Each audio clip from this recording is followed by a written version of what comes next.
Tonight, Palpatine was always in the plans. Ray Fisher calls out Joss Whedon, and a new Teenage Mutant Ninja Turtles on Comic Book Canon. Welcome to Comic Book Canon. It is Monday, not Friday. We were off this past Friday. We let you guys all know a little bit late. We apologize, but we are back. We're making this show up for that past Friday. Let me bring in my host, my good friend, Chris. Chris, how are you? What's going on, Jeff? Ready to get the real fireworks started today? Yeah, we got it all out of our system the other day. Now we got the real fireworks starting on July 6th at this Comic Book Canon show, right? I just feel it right now. I feel the power of the fireworks. The cannons are going to blast here in a minute. Boom, boom, boom. All right. But before we get started here, we just want to remind y'all to subscribe to our YouTube channel, please. We need 100 followers. We need 100 subs so we can get rid of this clunky YouTube name and actually have Comic Book Canon. So if you haven't done so already, please subscribe. Also subscribe to our Instagram and Twitter at Comic Book Canon. And we'd love to have you there. We'll follow you back. So with that being said, why don't we just get to the news, Chris? Oh, man. All right, Star Wars fans. You guys know me. I love talking about anything Star Wars. And we got some exciting news. I hope for most of you it was exciting for me. But some concept art has shown that Palpatine was indeed always the plan for the Rise of Skywalker. So we got some a report of images that were revealed in fall of 2017 that J.J. Abrams always had plans for Palpatine to return. This art does show Palpatine, hooked up to the life support system that we ended up seeing him in the last installment of the sequel trilogy. The sketches were said to have been produced in October, although made public. I think most of them were made public at the beginning of November, but still, the Last Jedi went into post-production in October. So that shows that even before The Last Jedi, went into its final stages and before its release, that this was the plan. Now, we know that, the way this trilogy was handled was a bit of a mess. Lucasfilms, Kathleen Kennedy had Colin Trevorrow coming on to reportedly do the last film. That was scrapped. JJ was brought back, and it seems that it was his plan from the get to go this route. I'm going to assume, though, that once this idea to bring him back was set in stone, as we see in the concept art, it was after JJ had at least some knowledge or read the screenplay for The Last Jedi. So I'm going to assume that even when in the early stages of this, JJ had to work around what some people call the mess of The Last Jedi, handled by Rian Johnson. So that's, I think, the big question to take from this. I would like to know if JJ's plan from when he was originally going into The Force Awakens, if those plans always had Palpatine. That maybe we will never know. That's a good point. That's a good point. I don't think that a lot of fans are speculating, oh, they just threw Palpatine in at the last moment in pre-production just to get him in there and draw new fans in or the nostalgia effect. I don't think that's the case. We do know that this was conceived at the very least right before The Last Jedi, right? This is what they're saying here.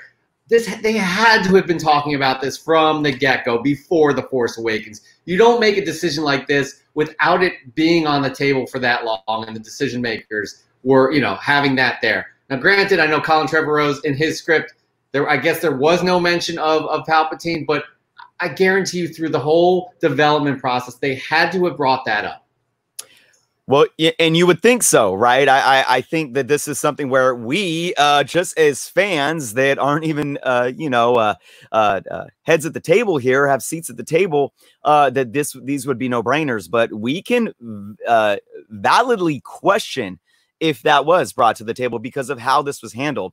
There's been so much talk about the mess that was who's controlling this trilogy.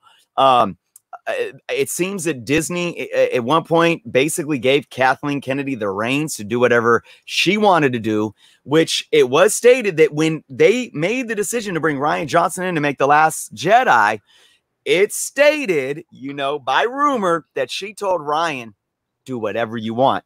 And Ryan did go public and state that, he could have been trolling fans. He could have been mocking fans. We may never know, but he did publicly state, oh, The Force Awakens, I didn't even watch it. So, it's a tough pill to swallow that a company like Disney and Lucasfilms, with all these people involved, wouldn't have some, concrete outline of where they were going. But I think those diehard fans might still question that, and we may never get the real answers. Yeah, we may not get the answers, but it boggles my mind that a billion-dollar billions of dollars are poured into this whole franchise, and for them to just carelessly make decisions or trip over decisions, I don't see it happening. But speaking of from one mess to another mess, let's move on to the DCEU. Earlier, I believe last week, it was we had Ray Fisher come out and explicitly say that working with Joss Whedon was a nightmare. His specific tweet was, Joss Whedon's on-set treatment of the cast and crew of Justice League was gross, abusive, unprofessional, and completely unacceptable. He was enabled in many ways by Jeff Johns and John Berg, who was also a producer. Accountability is more important than entertainment. Now, for him to say this now, as they're getting back on track with the Snyder Cut, I don't know what I really don't know what to make of this. Why you would bring this up now? I think it would be more professional just to keep it as is. But that being said, there could be something valid to this, because out of nowhere, Kevin Smith weighs in, and he recalled on his podcast and in a conversation with special effects crew member from Rise of Skywalker, who also worked on Justice League. They said Joss would be negative about Snyder's version. He cut things down, dismissed, and was completely negative about Zack's vision, which he had seen, and all of the special effects that all of these people worked on together. So, that's kind of out of left field that Kevin Smith would come in and give his 2 cents. However, John Berg had to make a statement as well, where categorically untrue that we enabled any unprofessional behavior. I remember Fisher being upset that we wanted him to say "booyah," which is a well-known saying of Cyborg in the animated series. So, Chris, this shows what a mess the DCEU has been from the top down, right? It just is a mess. And for things like this to get out there, there probably is some validity to this, and especially with the product we have seen on screen. You and I, every week we say this. We want every comic book movie to succeed. It will only grow the genre that much more. That it will only grow it larger, right? However, DCU, their handling of things has been an absolute mess. Yeah, it's tough, seeing these reports come in, because I think the media is sensationalizing this a bit, and even, to call it, for Fisher to call it abuse.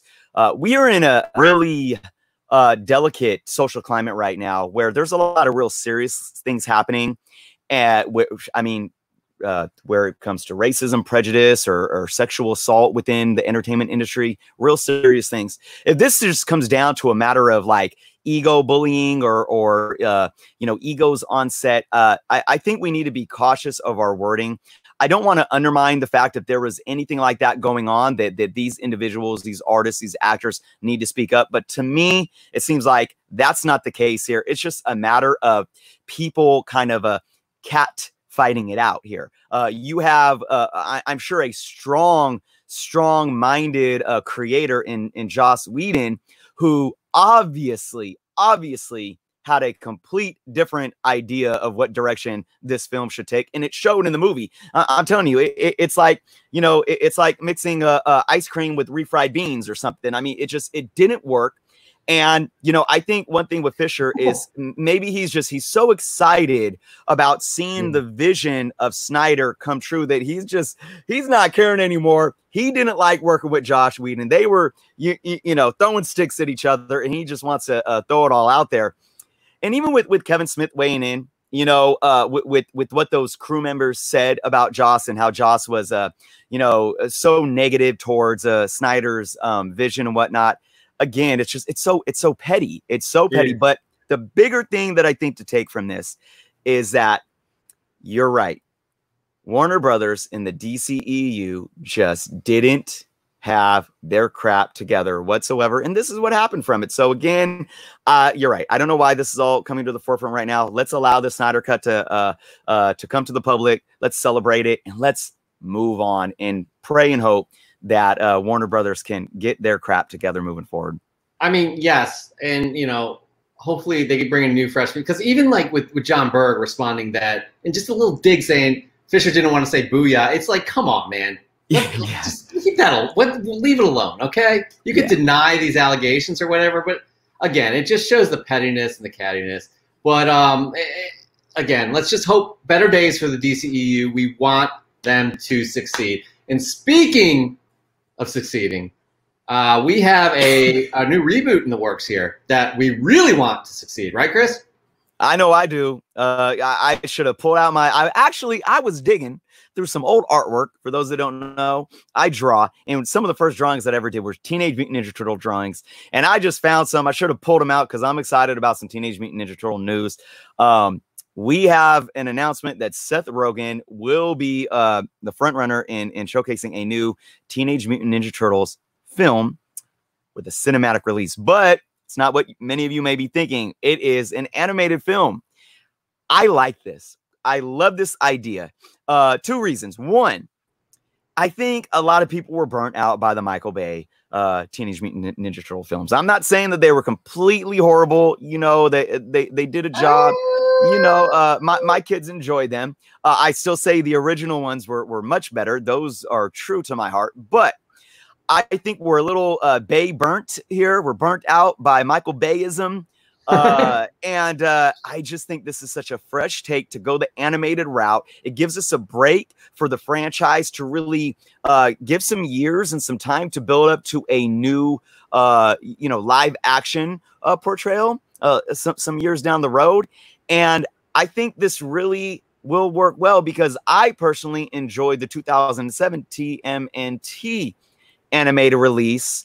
And I think they can match that again, you know, and again, that animated film that's now 13 years old, I like that better than the Bay films, hands down, without question. So I'm extremely excited about this. I have no ill will towards this playing out. I'm completely confident that this will be a good job. And I love Seth Rogen and his work. I like what he's done with the Gravity Falls. So he shows that he could take that animated realm and make magic happen. So yeah, super talented guy, Seth Rogen. And I agree with, I'm done with Michael Bay, whatever, done. I think Bumblebee, we're going down a whole other path here, but Bumblebee is a fresh restart for Transformers because I could not get the novelty of seeing the Transformers on screen for the first film was great, but everything after that was absolute garbage, and I don't understand how they continue to produce it. Bumblebee, fresh start. I'm really hoping that Seth Rogen brings a fresh perspective to the Teenage Mutant Ninja Turtles, and I really want to see a live action film on screen that's really kind of true to the gritty roots of the comic book back, you know, when they first started. So let's just hope. I mean, I think it's in good hands. I think I'm really excited about it, and I cannot believe that animated film came out 13 years. Right, it's crazy. But anyways, moving on from the Teenage Mutant Ninja Turtles, and speaking of gritty, this past week, Hugh Jackman spoke about that death scene in Logan, that heart-wrenching death scene. The man that we were so used to seeing play Wolverine for so many years, going to that movie, you knew it was his last time, but you didn't know what you were going to experience. And, I mean, as a comic book fan, I think I speak for all of you guys that it was gut-wrenching, and it was kind of hard to watch. Well, Jackman kind of gave a little insight into what it took to do that scene. He felt like he was so in, working with a director that, quote, I was working with a director that I worked with 3 times before who I trust implicitly in James Mangold. I remember when we shot that scene, we were shooting very high altitude, and there were thunderstorms going off everywhere. We had to shut down. He just said, we can't do this big stunt scene, but we're just going to do the death scene instead. I'm like, now? He goes, yep. I'm just having you and Daphne, and if you could just do that. I'm like, all right. He knew what was best for me. I mean, that is kind of an amazing story for something that was so like that was the end of his chapter as Wolverine. Like, and for them to be like, you know what, switching it up, we're going to do the death scene now. You have to be mentally prepared. You have to be on top of your game to be able to switch into something like that. And watching that scene, I went back and watched that scene today before the show, and like, God, that line, "Don't be what they made you," from Logan to X-23, and then for her to say "daddy," I mean, having a daughter myself, woo, it just, you know, it hit me in the feels. And the fact that they just kind of just did it like on the fly, not on the fly, they were prepared to do it, but like they weren't prepared to do it right now. I mean, that's just incredible to me, hearing stuff like that. Absolutely. You know, and we these stories come out of Hollywood, I think, quite often, where, you know, we see some of the most brilliant performances or scenes where it's, you know, improv or special situations. You know, similar one is the Titanic scene, you know, with them at the tip of the boat. I forget the name of the front of the boat. But you know, they like had a limited time to shoot, and that sunset was real. It wasn't, you know, like any kind of CGI, and they were in the moment and they just kind of went with it. Similar situation here.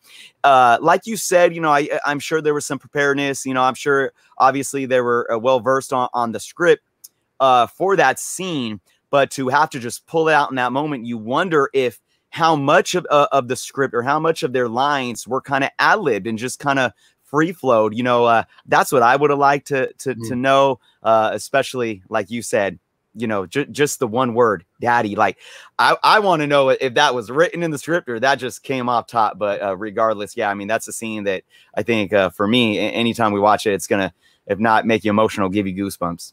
Yeah, man. I mean, it was so well done. And the fact that it literally, they just jumped into it. I'm shocked because it really was a nice way to send him off. So. And speaking of sending things off, we're sending the news off into the sunset right now and moving on to our next segment, which is normally our cover price top 10 hot comics of the week. But this is going to be an abbreviated show today because we have another show coming up this coming up Friday. But I do want to bring something up, Chris, that you mentioned last week. You had a bold statement.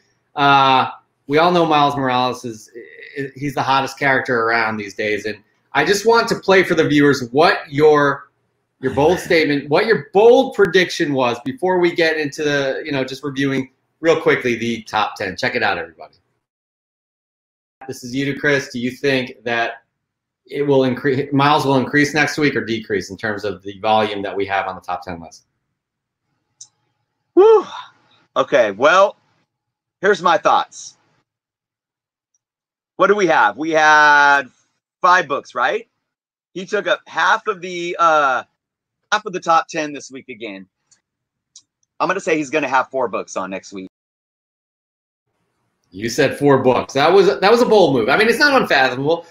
If you were to say, would have said, like, you know, he's going to cover all 10 spots, there's going to be 10 Miles books, I would have been like, ooh, that is crazy. But it was still a bold statement. So let's check out what we had last week. He was in 5 spots last week. The number 1 spot with Spider-Man number 20. The number 2 spot with Spider-Man, the free issue, the Halloween. I don't know what that is exactly. Number 5 is The First Kiss with Spider-Gwen. Number 6 was the first printing of Ultimate Fallout number 4. And number 9 was the Pacelli variant. So there were 5 right there, right? This week, he only landed in 1, Chris. Only 1 spot. Yeah, well, let me tell you a couple things. One, that Ultimate Fallout 4, it went from 6 to number 3. So that one is still on fire. Absolutely on fire. But, you know, I will say, if you utilize cover price like we do, you guys would have seen that Miles did actually have 3 other books, which makes a total of 4, including the one that made it. But Cover Price does a daily top 10, and the Pacelli variant, the Spider-Man number 12, the first Spider-Gwen Kiss, and the Spider-Man number 20 with the police arresting Miles on the cover. That was a hot one last week. Those were still in the top 10 on multiple different days of the week, but obviously falling short of making that weekly list. So just because we see one on the weekly top 10 doesn't mean that he's not going strong. Like I said, I mean, he moved up in the top spot with his main book, and those 3 other books were still, hot all throughout the week. So, yeah, I had to go for a long shot and support my guy, but he's still healthy, going strong, and sticking to it. He's not going anywhere. Nah, I'm sure. I mean, he'll probably be back in again, maybe in a few other spots next week. So, anyways, only time will tell. We'll be back in a few days, and we'll report on that. But speaking of reporting on interesting news here, we got Diamond in the news again. Diamond Distributors in the news, doing their thing. What is their thing, Chris? What is their thing? That's the question. Right now, I'm telling you, the climate of comic book industry couldn't get any more. What's the word I'm looking for? Controversial. So we know that Diamond had to shut down amid the COVID-19 crisis. Now, thankfully, they came back. They came back rolling strong. They released a hashtag movement, back to come back to support your local LCSs. But in the midst of all this, they lost their distribution rights to DC comic books and trade paperbacks. So what's being reported now is that there is a clash between comic book store owners and Diamond themselves. This is a heavy one, guys. Basically, we have comic book store owners reporting that costs are going through the roof. We do have a comic book store owner out here in my area in San Francisco, Brian Hibbs, who owns Comic Experience down by the Bay, said that his shipping rates went from 6% to 10%, and then even on some weeks as high as 25%. Now, Chris Powell, Chief Relationship Officer of Diamond, did release a statement stating this: our base shipping rates have not changed, but the landscape in which we are all operating has. He further went on to state, freight costs increase as a percentage of an order's value as the weight decreases. So smaller shipments cost more to ship per pound than large shipments. So I just want to get into the base of this argument here. We have to recognize one valid fact that Diamond spokesperson is claiming here, and that's the idea of freight. Freight, for those that don't know anything about the supply chain, measuring freight, there are real in-depth algorithms that save companies and corporations thousands and thousands and millions of dollars a year. Okay, so when you talk about the fact that, well, your amount of weight within the freight that you're shipping out is now less because you have less books going out because you lost a bulk of your business with DC. Those freight charges are going to increase. But what I speculate to be happening here is that Diamond is allowing the local LCS stores to basically be responsible for that entire increase so Diamond can protect their profit margins. I just see this being a very negative thing. There's a lot more depth to this that we keep talking about. Jeff, I'll let you chime in here before I dive even deeper down the rabbit hole of this, of these cloudy waters here. We spoke about this like a few weeks ago too.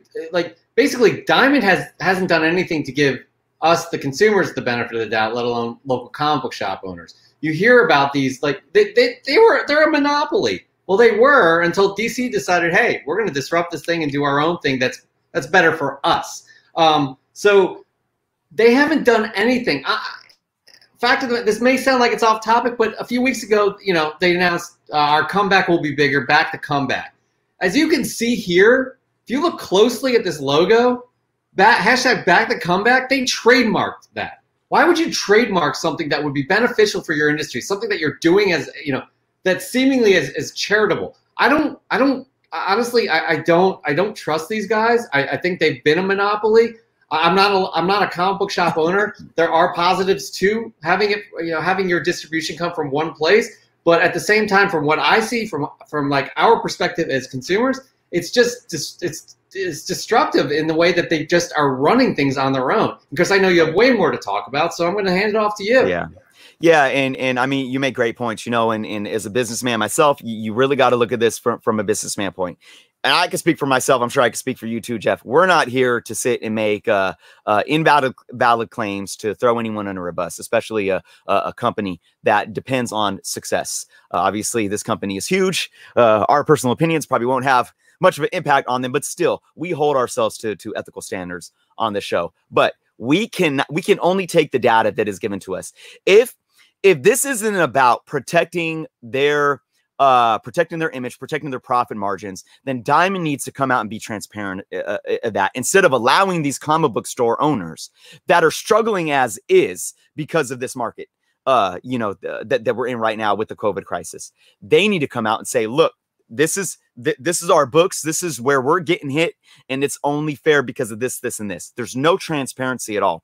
And they're kind of talking circles. If you read into all the reports, they're really talking circles and even putting the blame onto the comic book store owners that are speaking out. And here's my thing.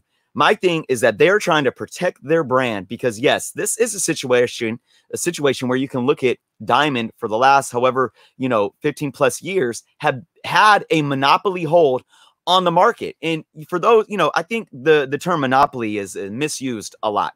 A monopoly isn't some big company that just because that they're a multi-billion-dollar conglomerate or whatever. Walmart is not a monopoly. Yes, Walmart has a stranglehold on the market. They have a huge percentage of the market base. But guess what? I could still leave the house and choose to go to Target or choose to go to Safer or choose to go to the mom and pop supply store.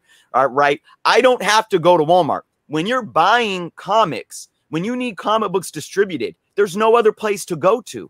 That's a monopoly. That's monopolistic in nature. So when DC challenged them and said, you know what? We don't need to depend on you. We are going with Lunar or UCS or whoever it may be. Yes, that ultimate decision seems to be now hurting the comic book stores, but only because people in the industry outside of Diamond are saying, we don't need you. So I think two things can happen from this. One, Diamond can be transparent and they can humble themselves and say, look, let's back away from a silly PR move where we're acting like we care about the local comic book stores, creating this hashtag that's just a PR stunt for us to look good. Let's own up to the fact that, yeah, our business model wasn't working. We lost one of our biggest customers with DC.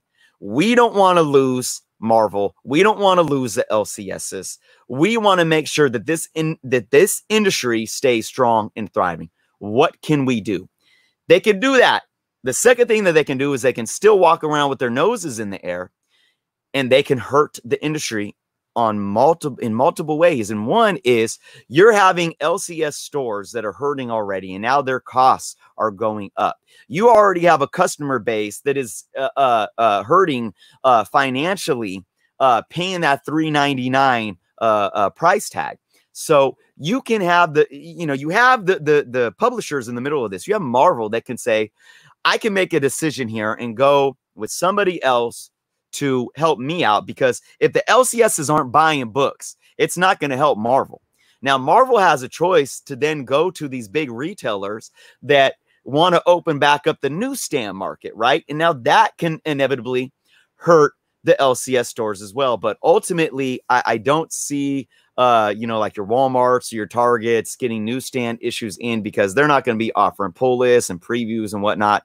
So this is why I state that your LCSs will never go away. But the health of the industry depends on what kind of business model Diamond wants to run in the future, because guess what? The monopoly has broken. The cracks are being shown. The vulnerability is there. And I really hope that Diamond continues to, or not continues, starts being more transparent in saying, we want to look at long-term and not worry about our short-term profit margins. And it needs to change. So I think this is definitely something that's going to be monitored over the next few months, over the next year, to see what happens. It's going to be interesting. Yeah, the cracks are showing, especially with the direction that DC has gone in. they're starting to make Diamond a bit vulnerable, and it has become less of a monopoly now because you do have Lunar, you do have UCS that are distributing those DC comic books. But Chris, you brought up a good point in our rehearsal earlier today that Diamond could do like a good thing here and actually take on some of this on themselves and help share the burden with these comic book shops, because everybody needs each other, right? Diamond may have felt like they were impenetrable before this COVID-19 thing happened, but now it's even more so. They realize how everybody is reliant on everybody else, from publisher to distributor to local comic book shop. It's so important that they all get on good footing. And yes, you mentioned that. You said that Diamond could take on some of this burden.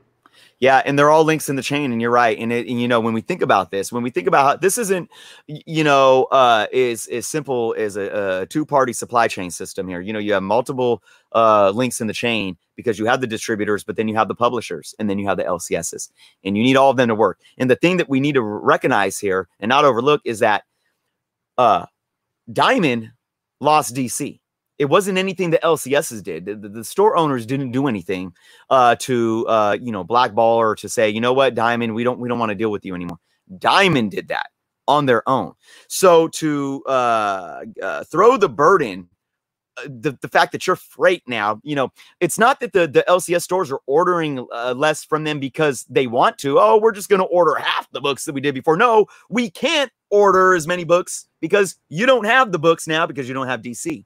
So my recommendation is look at those costs and share that. Don't put it on the LCSs. There has to be some kind of a weight in between where we can alleviate those high costs to the LCSs while, Diamond can still make a profit, but maybe understand that profit margin, at least for the time being, isn't going to look like it did before, and it shouldn't, because you don't have about 50% of your customer base or your product coming in from DC anymore. Yeah, if you're truly going to back the comeback, back up those words, because again, these local comic book shops need help, and you are not helping. Like again, you and I are not comic book shop owners, Chris, but from what we've seen, things just are not making sense in a lot of ways, and I really think Diamond could be doing more. But that's all we got for right now, because I'm sure Diamond will be back in the news in the near future. Hopefully it'll be better news. That's what we all can hope for, because we really want these local comic book shops to succeed. Now we're going to move on to a little Q&A, quick Q&A here, as we kind of do this shorter version of the show. Isaac, good question here. Do you think in 10 to 20 years, all local comic book shops are going to stop getting the distribution from Diamond? What do you guys think about that? Yeah, it's possible. Again, DC going with Lunar and UCS recently. They are not part of Diamond, and that's the first time in 20 years, I believe. So the sky's the limit. Anything can happen. They are starting the disruption in this industry, and I don't know. Diamond and even before COVID, Diamond was having issues, with the quality of what they've delivered too. Right. You had a ton of comic book shop owners talking about how they received damaged goods, and that doesn't do any good for them. And I'm not sure what the buyback model is, but I'm sure they lost some money on that. So I could see this. I could see this happening. What do you think, Chris? Yeah, absolutely. Here's the thing. It's an interesting thing. When you look at the industry 20 years ago, when Diamond basically started a monopolistic ideal of distribution in the comic book industry, it worked. It worked back then. They made a business model work that saved money, saved time, and streamlined the product to the stores. Unfortunately, that model started to crumble, and even Rome fell, right? And this is a situation where when your business model starts to fall and you're not in streamlining your services doesn't benefit the other parties involved in every single way, there's no need to have a monopoly. It ends up being a stranglehold, right? So this is the beauty of a free market. Now, as long as somebody wants to say, I want to start distributing comic books, And if they do it right, you open up the door for choice. And that's exactly what Lunar did and UCS did. And DC, I mean, look, we talk about Marvel, we talk about DC. They're the gods. There's no one above them, okay? And when DC's making a decision, like I said, it's not even at the store level. It's not even some random, you know, Joe at, you know, comic book, whatever, brick and mortar in the middle of Alabama, like, you know, saying, whoa, you know what, I'm going to go change my distributor and I'm not going to Diamond because there's some little new distributor that I want to help support. And no, this is the publisher, DC, saying themselves, we don't need you. We demand choice. And that's what's happening. So yeah, I absolutely think that there's going to be healthy competition. And I know right now it looks bad because it's driving up costs. It's not easy for the LCSs to make 1 order, 2 order, 3 different orders. Freight, you got to take in freight costs. That's the one thing that I agree with what Diamond said. Freight costs are going up. You know, taxes are going up. All these things, it's more costly. But what happens with healthy competition? Well, that's rhetorical because I'm going to answer it. With healthy competition, you can try to price out your competitor and have a price war, which if Diamond doesn't get the hint, that's what they're going to do. That's what they're going to do, because you're going to start getting these third party or not third party, but third and fourth and fifth choices coming in at lower prices, because you got to understand, even if you hit the market with lower prices, if you're getting more business, your profit margin is going to widen. I know I'm getting all technical here. I'll slow it down and just finalize by stating, yes, competition is healthy. If Diamond doesn't figure it out soon, I think we're going to see more distributors pop up, and we're going to see those prices start to lower, which will alleviate stress on the LCSs. Absolutely well said. Well said. Competition is healthy. We're going to go to Mike Sears here saying local comic book shops will be gone like the Stagecoach. Can't agree with you there. His second part here is, when was the last time anyone went to a record store? Well, I think people still do go to record stores, actually. Yep. Chris, you probably know better than I do, being a music producer yourself, that it's still a healthy business. So I got a couple. So I go to a record store out in Fairfield, California, that also sells retro video games. And I love going in there. Every time I'm in there, they have, you know, some awesome classic music playing on a record player over the loudspeaker. You know, whether it's some old jazz or R&B, whatever it may be, classic rock. And then we have a spot in Davis, California, just some miles up the road, that is a used record store. They also have cassettes, and they also have comic books. So, hey, it's pretty awesome. I think I get what Mike's saying. But did you know, Mike, actually, I believe it was in 2017, vinyl records outsold CDs for the first time in like 30 plus years. Yep. Fact. Davis, California, home of DJ Shadow, who is a big record collector himself. So, you know, record stores they're not doing as well as they did back in the day, but they're definitely still here. All right, our last question / comment. We go to B-Level Star Wars.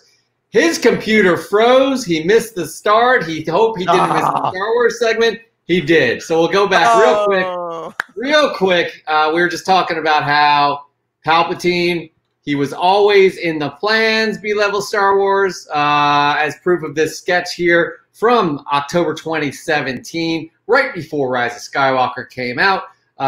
J.J. Abrams was working with the art department on Palpatine images here.